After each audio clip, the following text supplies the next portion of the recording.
America के California में बजा पावर स्टार पवन सिंह का छठ सॉन्ग।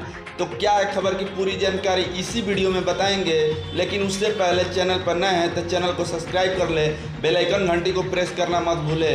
आइए बिना देरी किए हुए वीडियो को शुरू कर देते हैं। दोस्तों आपको बता दें कि पावर स्टार पवन सिंह का छठ सॉन्ग का गाना पूरा दुनिया दीवाना होता है, लेकिन आप लोग इस बात को मानते हैं कि अमेरिका का कैलिफोर्निया में पावर स्टार पवन सिंह का गाना कल बजा था और अमेरिका के जितने भी लोग थे पावर स्टार पवन सिंह के छठ सॉन्ग पे धूम मचाए थे। दोस्तों जो शुरुआती क्लिप में गाना सुना वही एक गाना है कि जो विदेशों में भी पावर स्टार पवन सिंह का जलवा रहता है, और उसी गाने पे विदेशी भाई लोग अपना छठ व्रत किए हुए गाना बजा रहे थे और धूम मचा रहे थे। दोस्तों इसी से आप लोग अंदाज़ा लगा सकते हैं कि पावर स्टार पवन सिंह पूरे इंडिया का ही नहीं पूरे विश्व का वो पावर स्टार पवन सिंह जी हैं। दोस्तों आपको क्या लगता है कि पावर स्टार पवन सिंह जी विश्व का पावर स्टार हैं कि पूरे इंडिया का?